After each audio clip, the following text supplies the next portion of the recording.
പിതാവിന്റെയും പുത്രന്റെയും പരിശുദ്ധാത്മാവിന്റെയും നാമത്തിൽ ആമേൻ.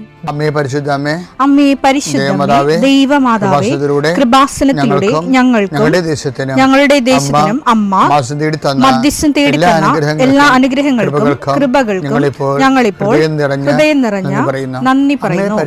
അമ്മേ പരിശുദ്ധമ്മേ, ദൈവമാതാവേ, 2004 ഡിസംബർ 7 ഉച്ചകഴിഞ്ഞ് 2:30 കൃപാസനത്തിൽ സംഭവിച്ച അമ്മയുടെ പ്രത്യക്ഷപ്പെടലിനെ കുറിച്ച് തിരുസഭയ്ക്ക് സമർപ്പിച്ചിരിക്കുന്ന പഠനരേഖകളുടെ മേൽ സഭാത്മകമായ പഠനം ആരംഭിക്കുവാൻ ഞങ്ങൾ പ്രാർത്ഥിക്കുന്നു.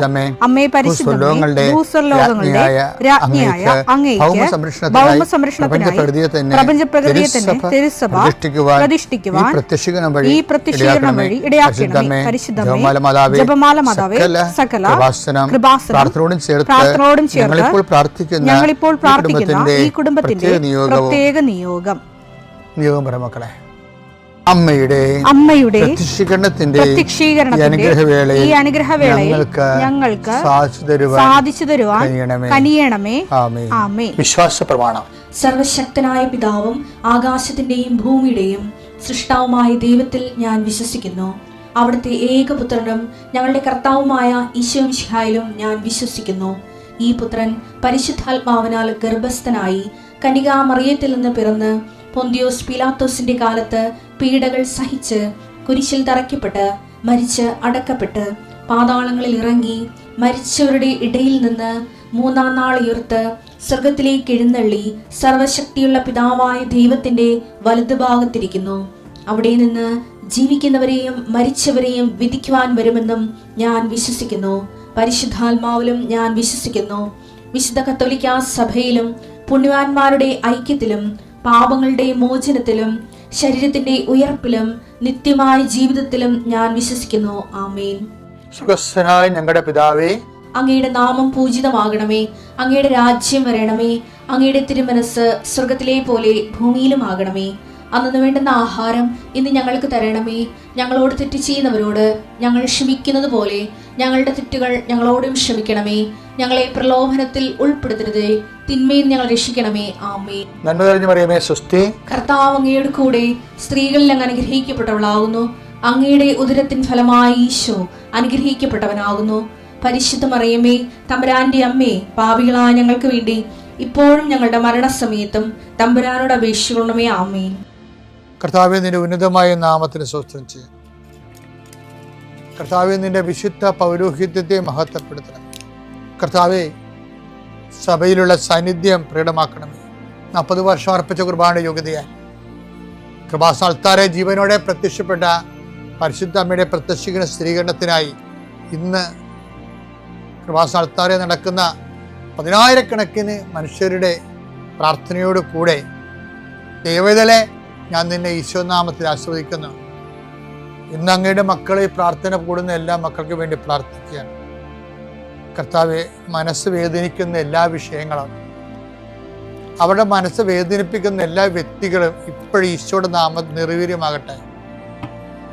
കർത്താവെ, മനസ്സ് വിഷമിപ്പിക്കുന്ന സാഹചര്യങ്ങൾ, ചെയ്തെടുക്കേണ്ട ഉത്തരവാദിത്തങ്ങൾ, മറ്റുള്ളവർ നമ്മളെ പഴി പറയാൻ സാധ്യതയുള്ള എല്ലാ വിഷയത്തിൻ്റെ മേലും കർത്താവിൻ്റെ കരുണ ചൊരിയുകയും നിങ്ങളെ കർത്താവ് ഇന്ന് നിലനിർത്തി തരികയും ചെയ്യട്ടെ.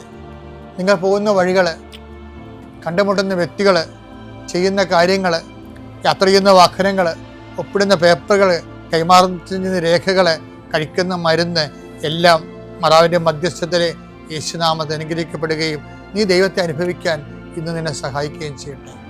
നിത്യം പിതാവും പുത്രനും പരിശുദ്ധാത്മാവിനെ നീക്കുവാണ്.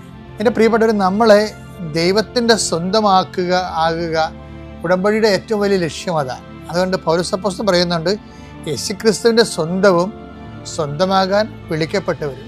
റോമ 1:6. യേശുക്രിസ്തുവിന്റെ സ്വന്തമാകാൻ വിളിക്കപ്പെട്ടിരിക്കുന്ന നിങ്ങളും അവരിൽ ഉൾപ്പെടുന്നു.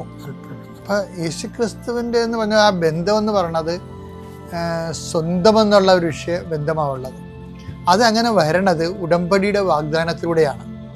അതാണ് എസെക്കിയേൽ നമ്മൾ വായിച്ചത്. വാഗ്ദാനത്തിലൂടെ ഉടമ്പടി വഴി ഞാൻ നിന്നെ വിവാഹം കഴിച്ച് സ്വന്തമാക്കിയെന്നാണ്.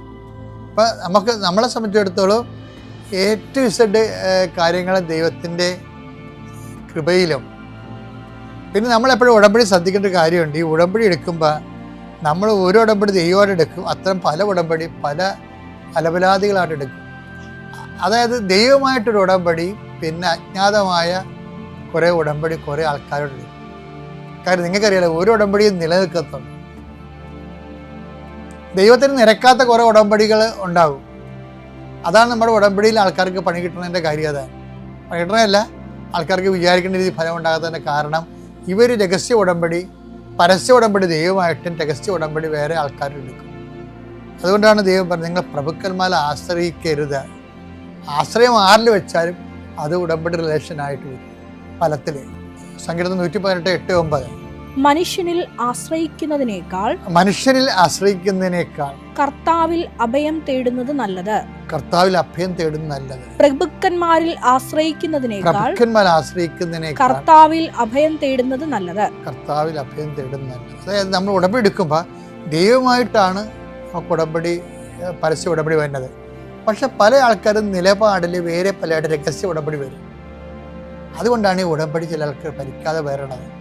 അതാണ് പ്രഭുക്കന്മാർ ദൈവത്തിൻ്റെ സ്ഥാനത്ത് വേറെ ആരെയും പ്രഭുക്കന്മാരെ കൊണ്ടുവന്നാലും പൊന്നു കൊണ്ടുവന്നാലും വേറെ എന്ത് കൊണ്ടുവന്നാലും ഈ ഉടമ്പടി ഡാമേജാണ്. എപ്പോഴും നമ്മൾ ശ്രദ്ധിക്കണം. ഉടമ്പടി ദൈവമായിട്ടുള്ള ഒരു സെക്ലൂഡഡ് ആയിട്ടുള്ള വളരെ ഉടമ്പടിക്ക് നിരക്കാത്ത ബന്ധങ്ങളെ അവോയ്ഡ് ചെയ്യുന്ന, ദൈവാനുഭവം കിട്ടിയവന് പിന്നെ വേറെ ഒന്നും ചോദിക്കത്തില്ല. ദൈവത്തെ മാത്രമേ ചോദിക്കത്തുള്ളൂ. അങ്ങനെ ഒരു ദിവസത്തിന് വേണ്ടി നിങ്ങൾ നോക്കും. ഉടമ്പടി എന്ന് പറഞ്ഞാൽ എന്താണ്? ദൈവത്തിന് നമ്മളോട് പ്രീതി തോന്നിപ്പിക്കേണ്ട അടിസ്ഥാന പ്രാർത്ഥനയാണ്. അതുകൊണ്ട് തന്നെ വരുന്ന ഒരു വിഷയം എന്താണെന്ന് വെച്ച് കഴിഞ്ഞാൽ, നമുക്ക് അങ്ങനെ ഒരു ദാസനായില്ല എന്ന് വിചാരിച്ചോ, അല്ലെങ്കിൽ ദാസി ആയില്ല, കർത്താവ് പറഞ്ഞ പോലെ അല്ല ജീവിക്കണത് എന്ന് ദത്താൻ്റെ വചനം അനുസരിച്ചല്ല നമ്മൾ ജീവിക്കണം തോന്നിക്കഴിഞ്ഞാൽ പിന്നെ വരാൻ സാധ്യതയുള്ള എന്താണ്? ദൈവം ഉടനെ കാര്യം പറയും. എന്താ മോസസിനോട് എന്താ പറഞ്ഞത്? മോസസ് എന്താ പറഞ്ഞത്? നീ ഞങ്ങളുടെ കൂടെ വരണമെന്നല്ലേ പറയണത്. മോസസ്, നീ ഞങ്ങളുടെ കൂടെ വരണം, വന്നാൽ we will be different people. പുതിയ ജനങ്ങളും ഒരു ഡിഫറെൻ്റ് ആയിട്ടുള്ള വ്യത്യസ്തമായിട്ടുള്ള ആൾക്കാരായിരിക്കും ഭൂമുഖത്ത്. പക്ഷെ വന്നില്ലെങ്കിലോ അങ്ങക്ക് ഞങ്ങളുടെ പ്രീതിയില്ലെന്നായിരിക്കും ജനങ്ങൾ കരുതുക. അപ്പോൾ ദൈവം എന്താ പറയണത്? നീ പറഞ്ഞ ഈ കാര്യവും ഞാൻ നിനക്ക് ചെയ്തു തരാം എന്നല്ലേ പറയണത്. നീ പറഞ്ഞ ഈ കാര്യവും ഞാൻ നിങ്ങൾക്ക് ചെയ്തു തരാം എന്ന് വെച്ചാൽ കൂടെ വരണമെന്ന് പറഞ്ഞാൽ ഒരു ദാസനാളെ വിളിക്കണമെങ്കിൽ, ഒരു ദാസ്യാനെ വിളിക്കണമെങ്കിൽ ഓട്ടോമാറ്റിക്കായിട്ട് സഞ്ചാരം നടക്കും. സഞ്ചാരി മതം അങ്ങനെ ഉണ്ടാകണത്.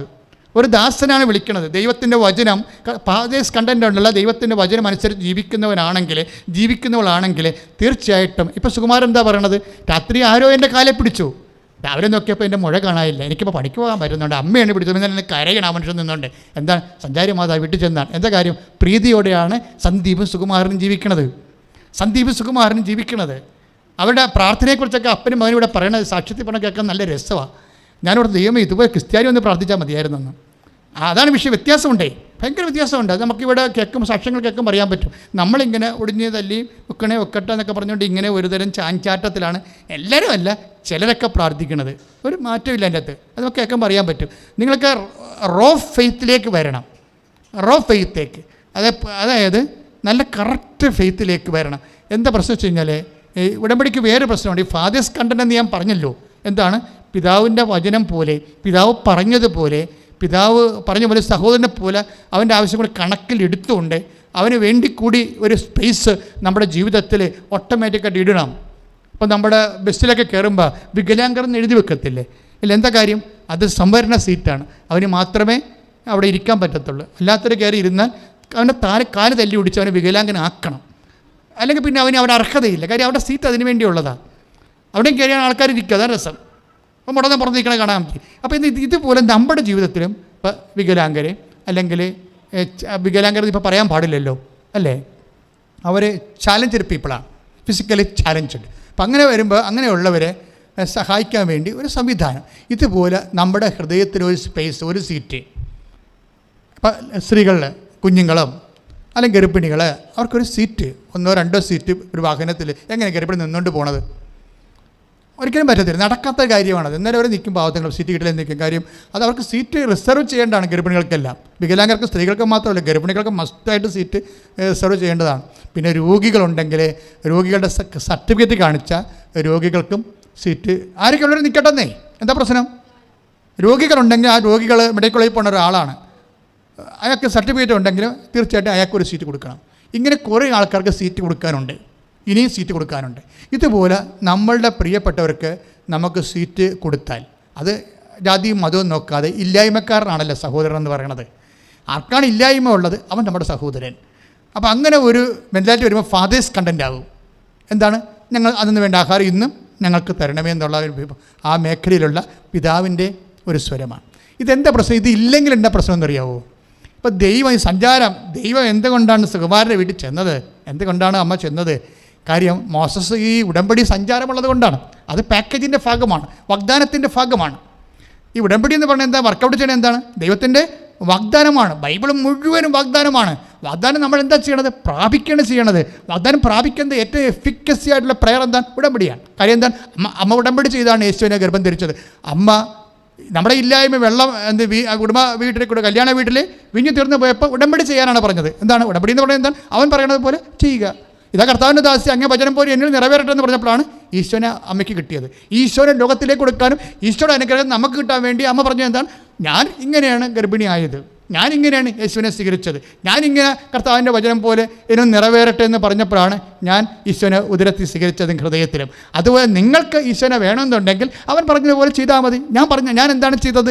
ഞാൻ എന്താ ഈശോ സ്വീകരിക്കാൻ ചെയ്തത്? അതുപോലെ തന്നെ ദൈവത്തിൻ്റെ വചനം ജീവിക്കാൻ തീരുമാനിച്ചാൽ, നമ്മൾക്കും ഇതുപോലെ ദൈവത്തോട് ഉടമ്പടി ചെയ്താൽ തീർച്ചയായിട്ടും നമ്മുടെ വിഷയത്തിൻ്റെ മേലും ദൈവത്തിൻ്റെ ഇടപെടലുണ്ടാകും. അതുകൊണ്ടാണ് ഇങ്ങനെ വരുമ്പോഴാണ് മോസസ് പറയുന്ന ഒരു വാക്കിന് വീണ്ടും പ്രസക്തി വരികയും.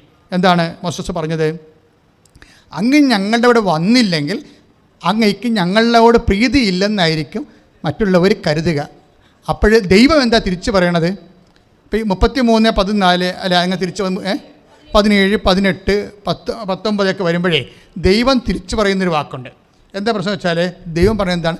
നീ പറഞ്ഞ ഈ കാര്യവും എന്താണ്? നിൻ്റെ കൂടെ വരണമെന്നുള്ള കാര്യവും ഞാൻ ചെയ്യും. എന്താ കാരണം? എനിക്ക് നിന്നെ അറിയാം. അതാണ് വിഷയം. അതായത് 33:17 അല്ലേ? 33:17 നീ ഈ പറഞ്ഞ കാര്യം കൂടി ഞാൻ നിനക്ക് ചെയ്തു തരും. അങ്ങനെ ചെയ്തു തരണം. എന്തുകൊണ്ടാണ്? എനിക്ക് നിന്നെ അറിയാം. അപ്പോഴേ ഇതൊരു ഭയങ്കരമായ ഒരു അപകടം പിടിച്ച വിഷയമാണ്. ഇത്രയും നേരം ഒരു കുഴപ്പവുമില്ലായിരുന്നു. എന്താ കാര്യം? ദൈവത്തിന് പ്രീതി ഉണ്ടെങ്കിൽ തീർച്ചയായിട്ടും സഞ്ചരിച്ച് വീട്ടിലെത്തുമെന്നുള്ളൊരു അതിന്. പക്ഷേ ഇപ്പം എന്താ പറയണത്? ഞാൻ ഈ സഞ്ചരിച്ച് വീട്ടിലെത്തണ്ടേ? അങ്ങനെ നിൻ്റെ കൂടെ വരാൻ ഉള്ള കാരണം എന്താ? എനിക്ക് നിന്നെ അറിയാം. അവിടെയാണ് വിഷയം വന്നത്. കാര്യം നമ്മളെ അറിയണം ദൈവത്തിനെ. നമ്മുടെ കയ്യിൽ എന്തെങ്കിലും തരികിട ഉടായ്പ പരിപാടി ഉണ്ടെങ്കിൽ ദൈവം ഗുഡ് ബൈ പറയും. ഇപ്പോൾ ഒരു ഉടമ്പടി വെച്ചിരിക്കുന്നത് എന്താണെന്നറിയാവോ? എന്താണ് അതെന്താ വെച്ചാൽ അനുജൻ വന്ന് ഉടമ്പടി വെച്ചിരിക്കുക. എന്താ ഉടമ്പടി വെച്ചിരിക്കണത്? എൻ്റെ വീട് സ്ഥലം ജപ്റ്റാകാൻ പോണച്ചാന്ന് പറയും. അങ്ങനെയാണ് ഞാൻ വിഷയം എനിക്ക് കിട്ടി. ജപ്തി ഉടമ്പക്കാരെ ഉടനെ കാണുമില്ല. അപ്പോൾ എൻ്റെ വീട് സ്ഥലം ജപ്റ്റിയാകാൻ പോകണമെന്ന് പറഞ്ഞു. അപ്പോൾ ഞാൻ അവനെ പ്രാർത്ഥിച്ച്. അപ്പോൾ അനിയൻ പറയണ, അച്ഛാ ജപ്തി നടപടിക്ക് ബാങ്കിന് വേണ്ടിയല്ല പ്രാർത്ഥിക്കേണ്ടത്, എൻ്റെ ചേട്ടായിക്ക് വേണ്ടി പ്രാർത്ഥിക്കണമെന്നാണ് പറയണത്. എന്താ പ്രശ്നം എന്നറിയാവോ? ഇപ്പോൾ ഈ ജപ്തി ഉണ്ടാക്കാനുള്ള കാര്യങ്ങളൊക്കെ റെഡിയാക്കിക്കൊണ്ടിരിക്കുന്നത് ചേട്ടായിയാണ്. എന്താണ് അയാളുടെ പ്രശ്നം? എന്താണ്? അനുജൻ്റെ തറവാട്ടിൽ നിന്ന് അദ്ദേഹം കുറേ വർഷം മുമ്പ് മാറി താമസിക്കേണ്ട ചേട്ടൻ. തറവാട്ടിൽ അപ്പനും അമ്മയുണ്ട്, പ്രായമായിരിക്കുകയാണ്. അപ്പോഴേ തറവാട്ടിൽ നിന്നൊന്നും കൊടുത്തില്ലെന്ന് പറഞ്ഞാൽ ആ മനുഷ്യന് അധികമൊന്നും ഇങ്ങോട്ട് സഹകരണമൊന്നുമില്ല. അപ്പനെയും അമ്മനെയൊക്കെ നോക്കണം അനുജൻ തന്നെയാണ്. വലിയ സ്വത്തൊന്നുമില്ല. അവന് ചെറിയ ജോലിയെ കൊണ്ട് അങ്ങനെ ജീവിച്ചു പോണ ഒരു പാർട്ടിയാണ്. പക്ഷേ ഇപ്പോൾ എന്താ പറ്റുമെന്ന് വെച്ചാൽ മക്കളെ പഠിപ്പിച്ചതിൻ്റെ പേരിൽ കടമായി. ബാങ്കിൽ നിന്ന് ലോൺ എടുത്തപ്പോൾ അത് വേറെ ഒരു കുറച്ച് കച്ചവടത്തിൻ്റെയൊക്കെ കടമെടുത്ത് വന്നപ്പോൾ അത് ജപ്തിയായി വന്ന സമയത്ത് എന്താ ചെയ്യണമെന്നറിയാവോ? ഈ ചേട്ടായി ഇടയ്ക്കിടയ്ക്ക് ബാങ്കിൽ പോവും. പുള്ളി അവിടെ നിന്ന് ലോൺ എടുത്തിട്ടുണ്ട്. എന്നിട്ട് മാനേജറിനെ കാണും. മാനേജർ സാറേ മറ്റത് ഗോപിയാണ് കേട്ടാന്ന് പറയും. ആര്? അനുജൻ എടുത്തിരിക്കുന്ന കാശ് ഗോപിയാണ്. കാര്യം എന്താണ്? അവൻ നാട്ടിലില്ലല്ല. അവനവൻ്റെ പെണ്ണുമ്പിള്ള പറഞ്ഞാൽ കേൾക്കത്തുള്ളൂ. അവളുമായിട്ട് കുറേ നാൾ ഇവിടെ ഇല്ല. ഈ ആൾക്കാർക്ക് ഏത് കാലത്ത് തന്നു വിട്ടാനാണ്. അപ്പോഴും ഇയാൾ പറയും, അപ്പോൾ ബാങ്ക് മാനേജർ പറയും അത് നടപടിയായിരിക്കും. നല്ല കാര്യം. അപ്പം നടപടിയായെന്ന് പറയുമ്പോൾ ഇയാൾക്ക് ഭയങ്കര സന്തോഷം. സ്വന്തം തറവാടാണ്, ബാങ്കുകാർ ജപ്തി ചെയ്യാൻ പോകുമ്പോൾ പുള്ളിക്ക് സന്തോഷം. എന്തിനാണെന്നറിയാമോ? 40 ലക്ഷത്തിനുണ്ടാ സംഭവം. പുള്ളിക്ക് ആരും കയറി പിടിക്കത്തില്ല. കാര്യം പ്രായമായ അപ്പനെയും അമ്മനെയും വലിയൊരു ഇറക്കുക. 10, 50, 60 75 വയസ്സുള്ള അപ്പനും അമ്മേമിനകത്തുണ്ട്. ഈ ഭാഗത്തിങ്ങനെ കണ്ണുനീര് കാണാൻ വേണ്ടി വല്ലവരും പോയി അത് പിടിക്കുക. മനുഷ്യപ്പറ്റുള്ളവർ ആരും പിടിക്കത്തില്ല, പക്ഷേ ഇവൻ പിടിക്കും. അനിയനെ ഇറക്കണവന്. തറവാട് വീടിൻ്റെ അകത്ത് പണ്ട് ഇവൻ്റെ ഓഹരി, തറവാട് വീട് പോലും കൊള്ളാവുന്ന വീടാണ്. അന്ന് പണ്ട് പണി ചെയ്ത കാലത്ത് കുറച്ച് കാശിൻ്റെ ചിലവാക്കി എന്നുള്ള രീതിയിലാണ് ഇവർ മിണ്ടാത്തത്. അപ്പോൾ ഇങ്ങനെ ഒരു ജാതി മനുഷ്യരും ഉണ്ട്. ഇങ്ങനെ ഒരു ജാതി, അതായത് സഹോദര സ്നേഹത്തിന് പകരം സഹോദരനെ മുക്കാനുള്ള ഉദ്ദേശമുള്ള ആൾക്കാരും ഉണ്ടാകും. അത് പക്ഷേ ഉടമ്പടിയിൽ അത് വിലപ്പോകത്തില്ല. അതാണ് പറഞ്ഞത്, നീ ഈ പറഞ്ഞ കാര്യം കൂടി ഞാൻ നിനക്ക് നൽകാം, ഞാൻ നിൻ്റെ കൂടെ വരാം. പക്ഷേ എന്താ കാരണം? എനിക്ക് നിന്നെ അറിയാം. അപ്പോൾ ദൈവം വെറുതെ ഇങ്ങനെ വിളിച്ചെന്ന് പറഞ്ഞ് ഉടമ്പടി ചെന്ന് പറഞ്ഞ് ഓടി വരാൻ വരുന്നത് എല്ലാവരും ഇങ്ങനെ സഞ്ചാരി മാതരംകാരുടെ വീട്ടിൽ കുത്തിയിരിക്കുകയാണ്. എല്ലാം ഉടമ്പടി സഞ്ചാരി മാതമാണ് ഇപ്പം വരുമെന്ന് പറഞ്ഞ്. ഇപ്പം വരുമെന്ന് പറഞ്ഞാൽ എന്താ പ്രശ്നം? എനിക്ക് നിന്നെ അറിയാമെന്ന് പറഞ്ഞില്ലേ? അതാണ് ഞാൻ ഈ പറഞ്ഞ കാര്യം കൂടി നിനക്ക് ചെയ്തു തരാം. 33:17 എന്താ കാര്യം? എനിക്ക് നിന്നെ അറിയാം. എനിക്ക് നിന്നെ അറിയാമെന്ന് പറഞ്ഞു കഴിഞ്ഞാൽ ബൈബിള് ഇതൊക്കെ പറഞ്ഞു തന്നെയാണ് അവസാനിപ്പിക്കുന്നത്. സ്മിർണയുടെ സഭയ്ക്കും വെളിപാടിൻ്റെ പുസ്തകമൊക്കെ പറയും എനിക്ക് നിങ്ങളെ അറിയാമെന്ന് പറയും. ദൈവം എപ്പോഴും നോക്കണത് നമ്മളെ അറിയും. നിനക്ക് പണ്ടുണ്ടായിരുന്ന വിശ്വാസം ഇന്നില്ലെന്ന് പറയും. ഒന്ന് ശ്രദ്ധിക്കട്ടെ മക്കളെ.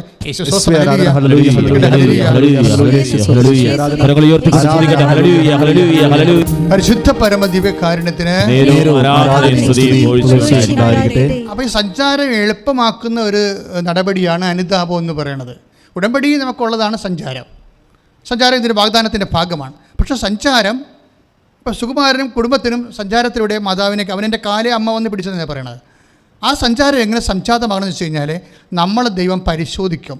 അവിടെ നിന്ന് എന്നെ പരിശോധിച്ചറിഞ്ഞിരിക്കുന്നു അല്ലേ? അവിടെ നിന്ന് എന്നെ ദൈവം എപ്പോഴും അങ്ങനെ വെറുതെ ഇങ്ങനെ അറിഞ്ഞിരിക്കണം എന്നല്ല പറയുന്നത്. എനിക്ക് നിന്നെ അറിയാമെന്ന് പറഞ്ഞാൽ ചുമ്മാ അറിയാമെന്നല്ല പറയണത്, ഞാൻ നിന്നെ പരിശോധിച്ചറിഞ്ഞിരിക്കുന്നു.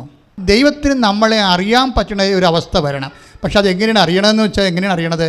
പരിശോധിച്ചാണ് ദൈവം അറിയണത്. വെറുതെ ഇങ്ങനെ നോക്കി അറിയാമെന്ന് പറയുകയല്ല. ആ വചനം വായിച്ചോളൂ. പ്രഭാഷകൻ 42:18. പ്രഭാഷകൻ 42:18. അവിടുന്ന് ആഴിയുടെ അഗാധത്തെയും മനുഷ്യഹൃദയങ്ങളെയും പരിശോധിച്ച് അവയുടെ നിഗൂഢതകൾ ഗ്രഹിക്കുന്നു. അറിയേണ്ടതെല്ലാം അവിടുന്ന് അറിയുന്നു. അതാണ് അറിയുമെന്ന് വെച്ചാൽ എന്താണ്? എനിക്ക് നിന്നെ അറിയാമെന്ന് വെച്ചാൽ അതിൻ്റെ അർത്ഥം പരിശോധിച്ചറിയണതാണ്. ആ നിഗൂഢതകളെ വേറെ വല്ല തരികിട പരിപാടി ഉണ്ടോ? ഉടമ്പടി ബ്ലാക്ക് എന്നും സാധനമുണ്ട്. ഉടമ്പടി ബ്ലാക്ക് എന്ന് പറഞ്ഞ സംഭവമുണ്ട്. എന്ന് വെച്ചാൽ ബ്ലാക്ക് എന്ന് വെച്ചാൽ ഇതുപോലെ ഈ പറഞ്ഞ നിഗൂഢതയാണ്. നിഗൂഢത എന്ന് വെച്ച് കഴിഞ്ഞാൽ ഇപ്പോൾ വൈറ്റ് ആൻഡ് ബ്ലാക്ക് എന്ന ആൾക്കാർ പറയത്തില്ല, സ്ഥലക്കച്ചവടക്കാർ. ഇപ്പോൾ നമ്മൾ ഒരു സ്ഥലം എടുത്തപ്പോൾ ഫുൾ നമുക്ക് ഈ ബ്ലാക്കിൻ്റെ പരിപാടി ഇല്ലല്ലോ. ആൾക്കാർ തന്നെ സ്വസ്ത്ര കാഴ്ച ബാങ്കിൽ കിടപ്പുണ്ട്, അത് അതേപോലെ അവർ പറഞ്ഞ സ്ഥലത്ത് നിങ്ങൾക്ക് അത്രയും മുദ്രപത്രത്തിൽ കൊടുത്തിട്ട് നമ്മളത് ക്ലോസ് ചെയ്യും. പിന്നെ സർക്കാരിന് വെട്ടിക്കേണ്ട കാര്യം നമുക്കില്ല, ആരും വെട്ടിക്കേണ്ട കാര്യമില്ല. പക്ഷേ അതാണ് ഈ വൈറ്റ് എന്ന് പറയുന്നത്. ഇനി ചില ആൾക്കാർ ടാക്സ് അടക്കാതെ, സർക്കാരിന് ടാക്സ് അടക്കാതെ വെക്കും. സെക്കൻഡ് മണി എന്ന് പറഞ്ഞു സർക്കാരിന് കൊടുക്കാതെ വെച്ചിട്ട് അവർ സ്ഥലത്തിൻ്റെ വില കുറച്ച് കാണിച്ചിട്ട് ആ കാശ് അല്ലാതെ തന്നെ ബാങ്ക് ത്രൂ അല്ലാതെ കൊടുക്കുന്നവരുണ്ടാകാം. അങ്ങനെ കേട്ടിട്ടുണ്ട് ഞാൻ. പക്ഷേ എന്താ പ്രശ്നം വെച്ച് കഴിഞ്ഞാൽ ഇതിനാണ് ബ്ലാക്ക് എന്ന് പറയുന്നത്. ഇതുപോലെ ഉടമ്പടിയിലുമുണ്ട് ബ്ലാക്ക്. ഉടമ്പടി ബ്ലാക്കും ഉണ്ട് വൈറ്റും ഉണ്ട്.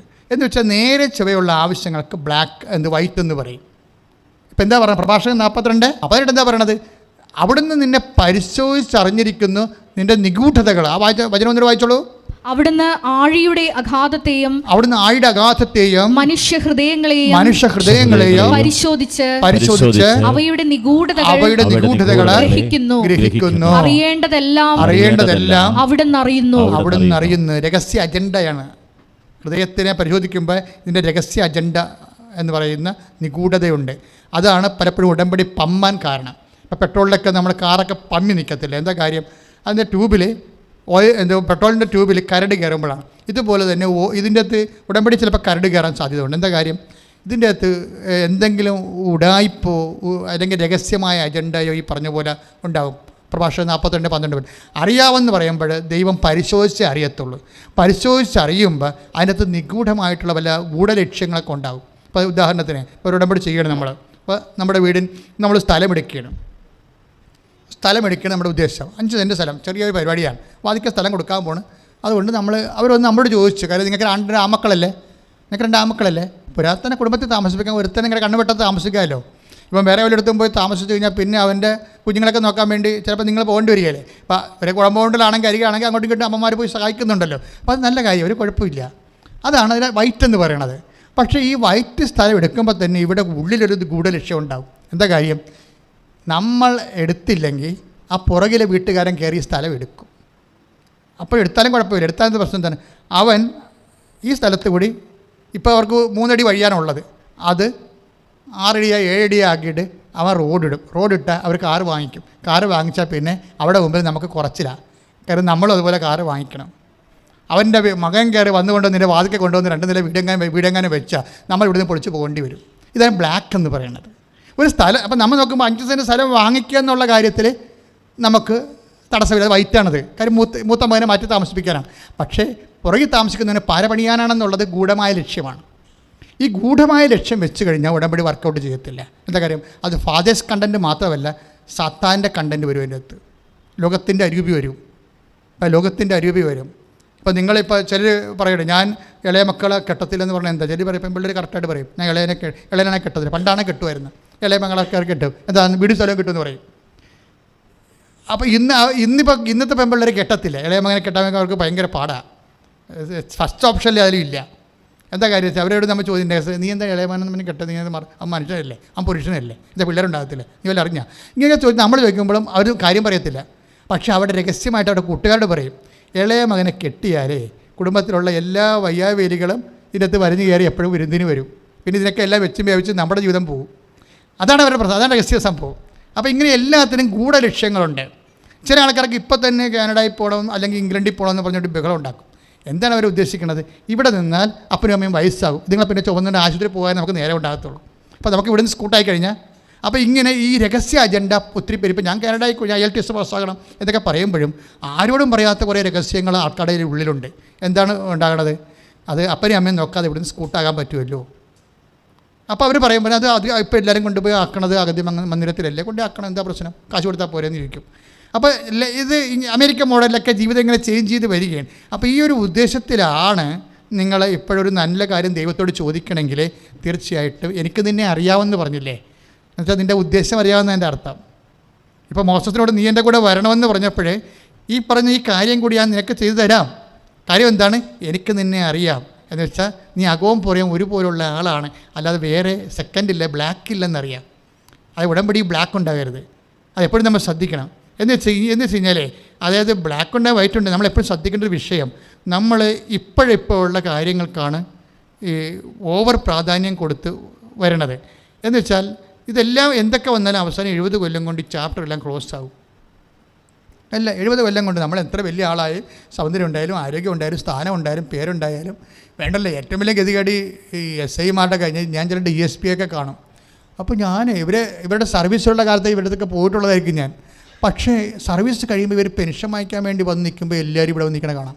അതിൻ്റെ അകത്ത് LD ക്ലർക്കും UD ക്ലർക്കും SIയും DSPയും എല്ലാം വന്ന് മാവിൻ്റെ താഴെ വന്ന് പെൻഷൻ മേടിക്കണുണ്ടാകാം. അപ്പോൾ എന്നെ പഠിപ്പിച്ചൊരു സാറിനെ കണ്ട് ഞാൻ ജയിലിൽ സന്ദർശിച്ച് കഴിഞ്ഞ് ചെന്നപ്പോൾ ഒരു ക്യൂ കണ്ട് പ്രായമുള്ളവരുടെ. അപ്പോൾ എനിക്കറിയാൻ പറ്റില്ല പ്രായമുള്ളവർ എന്തിനാണ് അവിടെ നിൽക്കണമെന്ന്. ഞാൻ ചോദിച്ചാൽ മനസ്സിലായത് പെൻഷൻ മേടിക്കണം. അപ്പോൾ ഞാൻ നോക്കിയപ്പോഴുണ്ട്, ഞാൻ ഭയങ്കരമായിട്ട് റെവറൻറ്റ് ചെയ്തിരുന്ന എൻ്റെ ഒരു ആരാണെന്ന് ഞാൻ പറയണില്ല, കോളേജിലെ പ്രൊഫസറാണ്. അപ്പം അങ്ങനെ പ്രായമായി. ഞാൻ ചെന്ന് ആദരവോട് സ്തുതി പറഞ്ഞു. പക്ഷേ എന്നാലും ഞാൻ ഓർത്തേ, ഈ മനുഷ്യന് ഇപ്പോൾ ആൾക്കാർക്ക് പെൻഷൻ വീട്ടിൽ കിട്ടണമെന്ന് തോന്നണം. അത് കുറച്ച് നാൾ തോമസ് കയറിയതിന് ശേഷം ഉണ്ടായിട്ടുള്ളൊരു ഡെവലപ്മെൻറ്റ്സാണ്. അതൊക്കെ മുമ്പുള്ള ആ ചരിത്രമാണ് ഞാൻ പറയുന്നത്. ഇതിന് വേണ്ടി ഇങ്ങനെ പോയി കാത്തു കെട്ടി നിൽക്കേണ്ടി വരും ഈ പൈസയ്ക്ക് വേണ്ടി. എന്നാലും ഉണ്ടല്ലോ, അത് എങ്ങാനും കിട്ടിയില്ലെങ്കിൽ നമ്മുടെ ഒരു വേലേ വീട്ടിൽ ഈ പെൻഷൻ കിട്ടുന്നതനുസരിച്ച് ഒരേ വരും. കെട്ടിവെച്ചിട്ട് മക്കളും അവരുടെ മക്കളും പേരക്കിടാങ്ങളൊക്കെ അപ്പാപ്പ ഇപ്പാപ്പ എന്നൊക്കെ പറഞ്ഞു ഇവരെ കഥയില്ല, ഈ പെൻഷൻ അടിച്ച് മാറ്റാൻ വേണ്ടി വരുന്നതാണ്.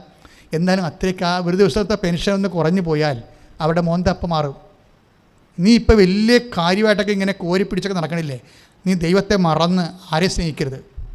എല്ലാവരും സ്നേഹിച്ചോ, പക്ഷേ ഒന്നാം സ്ഥാനം നീ ദൈവത്തിന് കൊടുക്കണം, അല്ലെങ്കിൽ നീ നാളെ നിന്റെ കണ്ണ് നിറയും യഥാർത്ഥ കാഴ്ച കാണുമ്പോഴേ. ശ്രദ്ധിക്കട്ടെ. പരിശുദ്ധ പരമ ദിവ്യകാരുണ്യത്തിന്. അതായത് എനിക്ക് ഈ സഞ്ചാരി മാതാവിൻ്റെ അതേ വചനങ്ങളിലുള്ള അന്തസ്സത്തയിലൂടെയാണ് നമ്മൾ ഉടമ്പടി വിശദീകരണത്തിന് പോകുന്നത്. എന്താ പ്രശ്നം?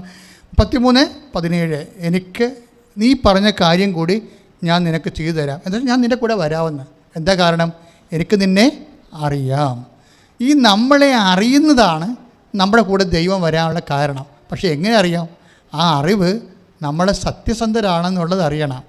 നമ്മളെ ദൈവത്തിൻ്റെ വചനം അനുസരിച്ച് അവൻ പറഞ്ഞതുപോലെ ജീവിക്കുന്നവരാണെന്ന് അറിയണം. അപ്പോഴാണ് അവന് പ്രീതി ഉണ്ടാകണത്, അപ്പോഴാണ് നമ്മൾ ദാസനാകണത്. ദാസൻ്റെ കൂടെയാണ് ദൈവം വരണത്. It's very clear. ശ്രദ്ധിക്കട്ടെ. ഹല്ലേലൂയ,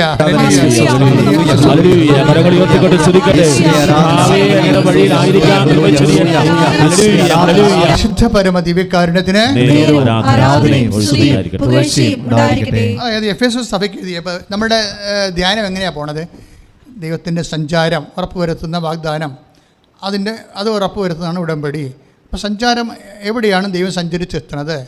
എനിക്ക് നിന്നെ അറിയാം, ഈ പറഞ്ഞ കാര്യം കൂടി ഞാൻ നിനക്ക് ചെയ്തു തരും, ഞാൻ നിൻ്റെ കൂടെ വരും.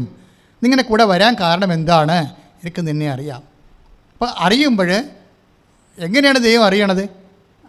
ഉടമ്പടി അനുസരിച്ച് അവൻ പറഞ്ഞ പോലെ തന്നെയാണോ നമ്മൾ ജീവിക്കുന്നത്? അങ്ങനെയാണ് അറിയണമെങ്കിൽ ഒരു കുഴപ്പമില്ല. പക്ഷേ ഒരു പ്രശ്നം വെച്ചാൽ വേറെ ഒരു അറിവുണ്ട്. കാര്യം എന്താണ്? എഫേസസ് സഭയുടെ ദൂതൻ എഴുതുക, വെളിപാടിൻ്റെ പുസ്തകം 2-ാം അധ്യായം, വലത് കൈയിൽ 7 നക്ഷത്രം വഹിച്ചുകൊണ്ട് 7 സ്വർണ്ണദ്വീപീഠങ്ങൾക്ക് മധ്യേ നടക്കുന്നവൻ ഇപ്രകാരം പറയുന്നു: നിന്റെ പ്രവൃത്തികളും പ്രയത്നങ്ങളും ക്ഷമാപൂർവമായി ഉറച്ചു നിൽപ്പും ദുഷ്ടരോടുള്ള സഹിഷ്ണുതയും ഞാൻ മനസ്സിലാക്കുന്നു. അപ്പോസ്തലന്മാരെന്ന് നടിക്കുകയും എന്നാൽ അങ്ങനെ അല്ലാതായിരിക്കുകയും ചെയ്യുന്നവരെ പരിശോധിച്ച് അവൻ വേദം പറയുന്നവനാണെന്ന് നീ കണ്ടുപിടിച്ചു. തീർച്ചയായും ക്ഷമാപൂർവം പിടിച്ചു നിൽക്കത്തക്ക കഴിവ് നിനക്കുണ്ട്. എൻ്റെ നാമത്തെ പ്രതി പീഡകൾ സഹിച്ചിട്ടും നീ ക്ഷീണിച്ചില്ല. അങ്ങനെ ഒരു അറിവാണ്. അതാണ് ഏറ്റവും വലിയ അറിവ്. എൻ്റെ നാമത്തെ പ്രതി പീഡകൾ അനുഭവിച്ചിട്ടും നീ ക്ഷീണിച്ചില്ല, മടുത്തില്ല. അപ്പോൾ ചില ആൾക്കാർ ഉടമ്പടി എടുത്തിട്ട് അടുത്ത IELTS അവരുടെ ഒരു മൊഡ്യൂൾ പോയി കഴിഞ്ഞാൽ അപ്പം തന്നെ പെങ്ങൾ മടുക്കും, അല്ലേ? അവരെടുത്ത് പ്രാർത്ഥനയ്ക്ക് കുടുംബ പ്രാർത്ഥന നിർത്തും. അതായത് ഇതാണ് സ്മിർനായിലെ സഭ പറഞ്ഞത്. നിങ്ങൾ നല്ല സൂപ്പറായിട്ടൊരു വചനമാണ്. അതായത് എൻ്റെ തീർച്ചയായും ക്ഷമാപൂർവം പിടിച്ചു നിൽക്കത്തക്ക കഴിവ് നിനക്കുണ്ട്. എൻ്റെ നാമത്തെ പ്രതി പീഡകൾ സഹിച്ചിട്ടും നീ ക്ഷീണിച്ചില്ല. 2:3 വെളിപാടിൻ്റെ പുസ്തകം. അപ്പോൾ ചില സമയത്ത് കർത്താവിൻ്റെ നാമത്തെ പ്രതി, ആ വിശ്വാസത്തെ പ്രതി നമുക്ക് ചിലപ്പോൾ ചില ഞെരുക്കങ്ങളുണ്ടാകും. അപ്പോഴെന്താണ്? നമ്മൾ ക്ഷീണിക്കരുത്, വീണ് പോകരുത്. അതിൻ്റെ പേരിൽ കുടുംബപ്രാർത്ഥന മുടക്കുകയോ ഉടമ്പടി പ്രാർത്ഥന മുടക്കുകയോ ദാനധർമ്മങ്ങൾ മുടക്കുകയോ ഒന്നും ചെയ്യരുത്. അതാണ് ക്ഷീണിപ്പെന്ന് പറയണത്. ക്ഷീണിച്ചിട്ടില്ലെന്ന് ദൈവത്തിന് അറിയണം. കാരണം നീ വിചാരിച്ച ഉടമ്പടി വെച്ച കാര്യങ്ങളൊന്നും നിൻ്റെ സമയത്ത്, നീ വിചാരിച്ച സമയത്ത് നടന്നില്ലെന്ന് വിചാരിച്ചുകൊണ്ട് നീ ക്ഷീണിക്കരുതെന്നാണ് പറയണത്. കാരണം ക്ഷീണിച്ചു കഴിഞ്ഞാൽ നീ അതിൽ വിശ്വസിച്ചില്ല എന്നാണ് എൻ്റെ അർത്ഥം. അതുകൊണ്ട് പറഞ്ഞത് നീ ക്ഷീണിച്ചില്ല. എങ്കിലും നിനക്കെതിരായി എനിക്കൊന്ന് പറയാനുണ്ട്. വെളിപാട് 2:4 നിനക്ക് ആദ്യമുണ്ടായിരുന്ന സ്നേഹം നീ കൈവിടിഞ്ഞു. അതല്ലേ ഉടമ്പടിയൊക്കെ എടുക്കുമ്പോൾ ആൾക്കാർക്ക് ആദ്യം എന്നോ ശൂരത്വമാണ്, ആരംഭശൂരത്വം. പിന്നീട് അവർ പതുക്കെ ഉപവാസം നിർത്തും, അല്ലെങ്കിൽ ദാനധർമ്മം നിർത്തും, അല്ലെങ്കിൽ പ്രാർത്ഥന നിർത്തും. ഇങ്ങനെ കുറേ സംഭവം നിർത്തി. അതാണ് പറയണത്, നിനക്ക് ആദ്യമുണ്ടായിരുന്ന, എനിക്ക് നിന്നെ അറിയാമെന്ന് വെച്ചാൽ ആദ്യം ഉണ്ടായിരുന്ന ആ സ്നേഹം തന്നെ ഇതിൻ്റെ അവസാനം വരെ കീപ്പ് ചെയ്യണം. അല്ലെങ്കിൽ കാര്യം കാണാൻ വേണ്ടി തൽക്കാലം ഒരു ആരംഭശൂരത്വം കാണിച്ചതാണെന്ന് പറയുമ്പോൾ നമ്മൾ പുറത്താകും. ക്രിക്കറ്റിൽ ഔട്ടാകുന്ന പോലെ നമ്മൾ ഔട്ടാകും. അതാ പറഞ്ഞു. എങ്കിലും അത് നിനക്കെതിരായാണ്. ഉടമ്പടി ഉടപ്പിയെക്കുറിച്ച് പറയുന്നത് എതിരായെന്നാണ്. എങ്കിലും നിനക്കെതിരായി എനിക്കൊന്ന് പറയാനുണ്ട്. എന്താണ്? നിനക്ക് ആദ്യമുണ്ടായിരുന്ന സ്നേഹം നീ കൈവെടിഞ്ഞു. അതിനാൽ നീ ഏതവസ്ഥയിൽ നിന്നാണ് അധപ്പതിച്ചതെന്ന് ചിന്തിക്കുക. അനുദപിച്ച് ആദ്യത്തെ പ്രവൃത്തികൾ ചെയ്യുക. അനുദപിച്ച് ആദ്യത്തെ പ്രവൃത്തി. ആദ്യം എന്താണ് നീ ഉടമ്പടി എടുത്തപ്പോൾ തുടങ്ങിയത്? അതേ തീഷ്ണതയിലേക്ക് തിരിച്ചു വരാൻ വേണ്ടി കർത്താവ് നിന്നെ അനുതാപത്തിന് ക്ഷണിക്കുകയാണ്. അങ്ങനെ തിരിച്ചു വരുമ്പോഴാണ് എനിക്ക് നിന്നെ അറിയാമെന്ന് പറയുന്ന വിഷയം വരണത്. എനിക്ക് നിന്നെ അറിയാം. അപ്പോൾ ഈ വിഷയമെല്ലാം നമ്മൾക്ക് റെക്ടിഫൈ ചെയ്യാവുന്ന വിഷയങ്ങളേ ഉള്ളൂ.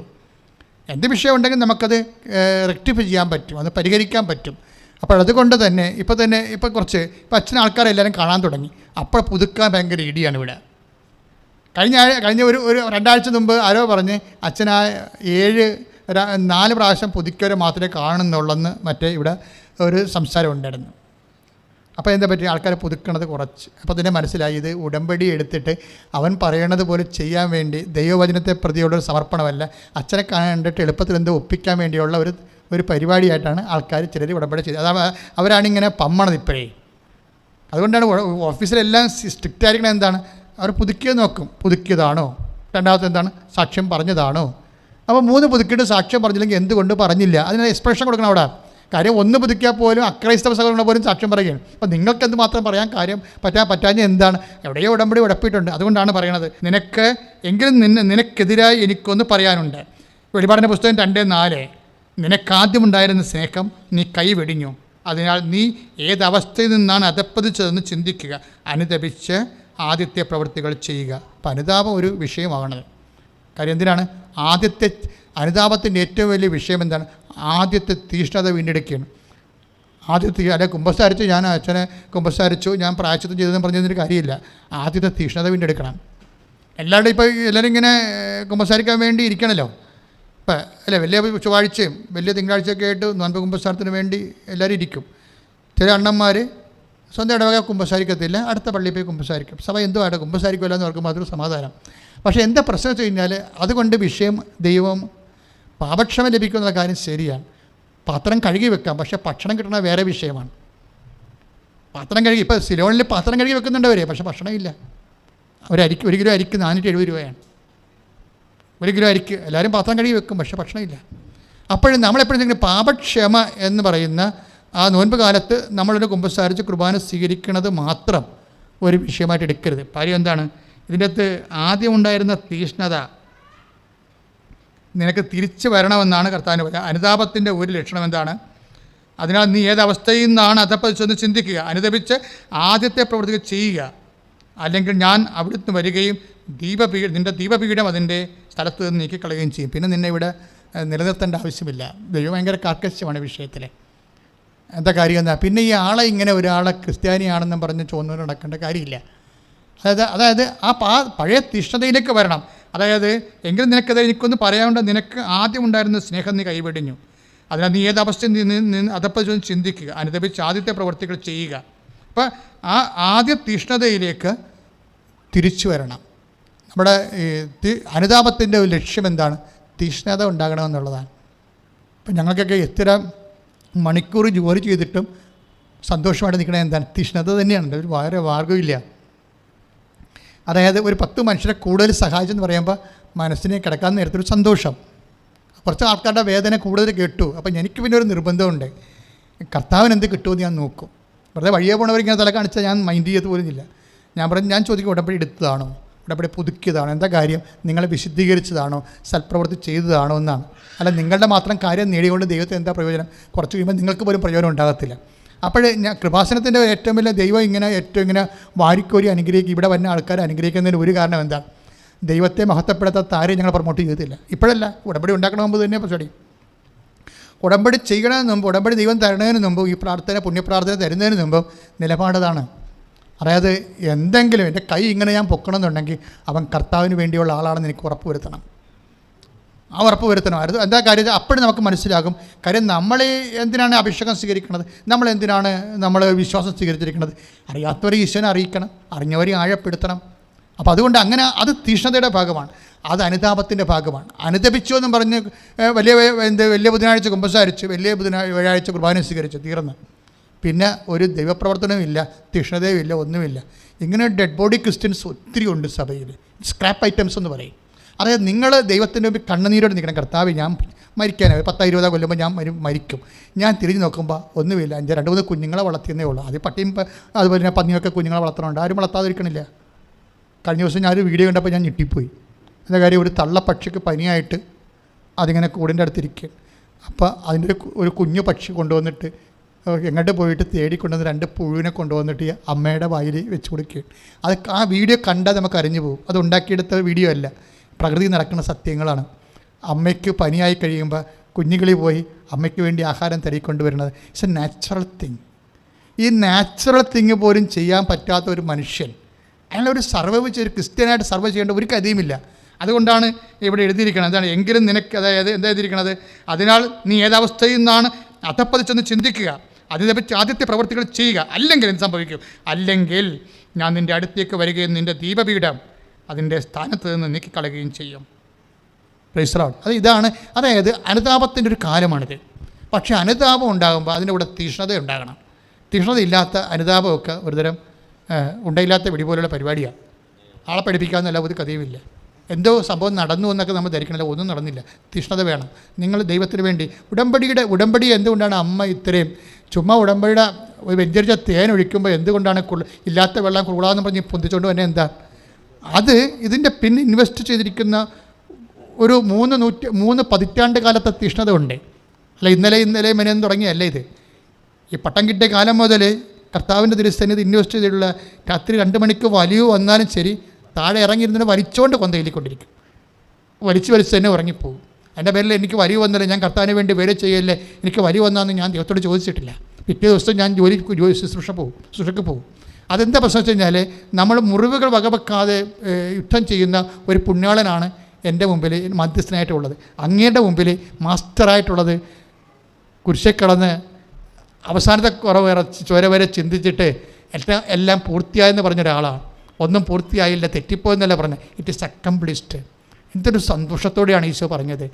അവസാനത്തെ ചുള്ളി ചോര വാർന്നു പോയിട്ട് അവൻ്റെ ബോധം മറയുമ്പോൾ പറയുന്നത് ഇറ്റ് ഈസ് അക്കംപ്ലിഷ്ഡ്, ജയിച്ചെന്നാണ് പറഞ്ഞത്. ഇങ്ങനെ കൈയെടുക്കും. അവസാനം കർത്താവ് കണ്ണടക്കുന്ന മുമ്പ് ജയിച്ചെന്നാണ് പറഞ്ഞത്. എന്താണ്? അവൻ്റെ പേരിലാണ് നമ്മൾ നെഞ്ചിലും നെറ്റിലും മുദ്ര വാങ്ങിച്ചിരിക്കുന്നത്. അവനെ ജയിപ്പിക്കുന്നതാണ് നമ്മുടെ ജീവിതത്തിൻ്റെ തീഷ്ണതയുടെ അന്തസത്യം എന്ന് പറയുന്നത്. അപ്പോൾ നമ്മൾ പീഡാനുഭവത്തെക്കുറിച്ച് ചിന്തിക്കുന്നുണ്ടെങ്കിലും ഉയർപ്പിൻ്റെ മഹിമ പ്രാപിക്കാൻ ഉയർപ്പിൻ്റെ ജോലികൾ ചെയ്യണം. അതാണ് തീഷ്ണത എന്ന് പറയുന്നത്.